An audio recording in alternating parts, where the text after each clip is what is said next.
Yehoshua, chapter 24. Yehoshua gathered all the tribes of Israel to Shechem. He summoned the leaders, heads, judges, and officials of Israel, and they presented themselves before God. Yehoshua said to all the people, "This is what Adonai, the God of Israel, says. In antiquity, your ancestors lived on the other side of the Euphrates River. Tarach, the father of Abraham and Nachor, and they served other gods.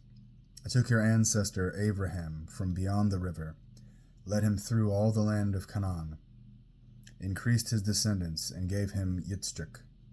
I gave to Yitzchak Yaakov and Esau.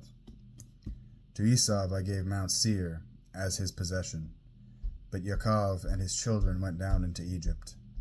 I sent Moshe and Aharon. I inflicted plagues on Egypt in accordance with what I did among them, and afterwards I brought you out. Yes, I brought your father out of Egypt. You arrived at the sea, and the Egyptians were pursuing your ancestors with chariots and horsemen to the sea of Suf. But when they cried out to Adonai, he put darkness between you and the Egyptians, overwhelmed them with the sea, and drowned them. Your eyes saw what I did in Egypt, and then you lived in the desert for a long time. I brought you into the land of the Amori, living beyond the Jordan. They fought against you, but I handed them over to you.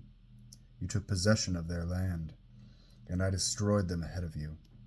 Then Balak, the son of Zippor, king of Moab, rose up and fought against Israel. He sent and summoned Bilam, the son of Beor, to put a curse on you.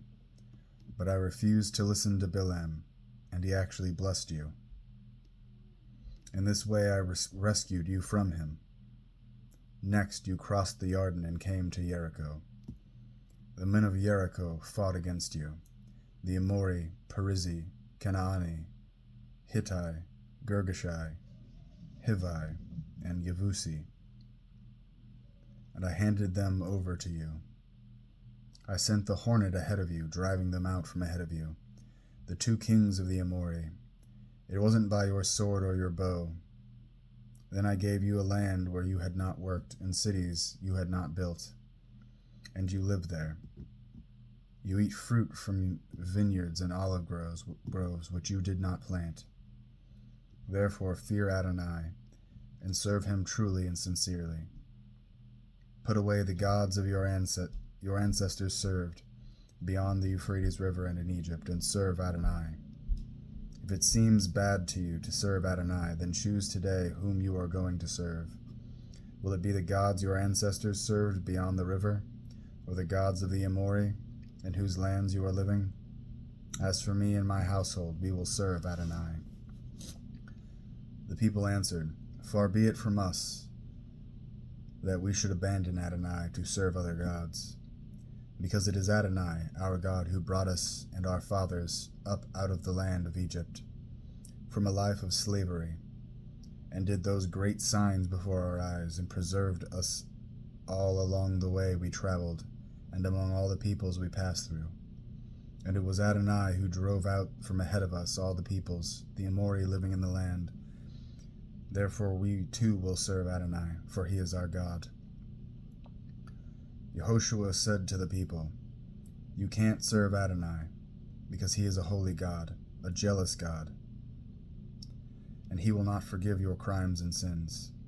If you abandon Adonai and serve foreign gods, he will turn, doing you harm and destroying you after he has done you good." But the people said to Yehoshua, "No, but we will serve Adonai." Yehoshua said to the people, "You are witnesses against yourself that you have chosen Adonai to serve him." They answered, "We are witnesses." "Now," Yehoshua urged, "put away the foreign gods you have among you, and turn your hearts to Adonai, the God of Israel." The people answered Yehoshua, "We will serve Adonai our God. We will pay attention to what he says."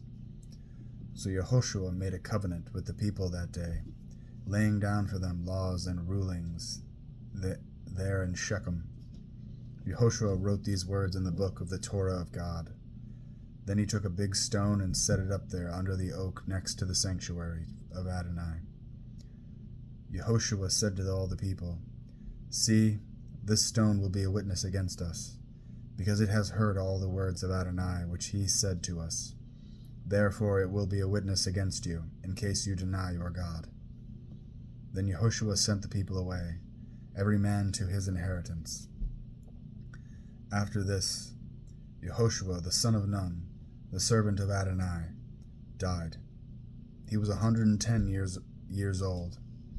They buried him on his property in Timnath Serach, which is in the hills of Ephraim, north of Mount Gaash.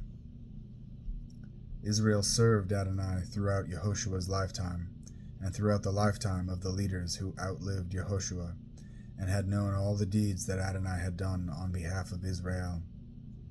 The bones of Yosef, which the people of Israel had brought up from Egypt, they buried in Shechem, and the parcel of ground which Yaakov had brought up from the sons of Hamor, the father of Shechem, for 100 pieces of silver, and they became a possession of the descendants of Yosef.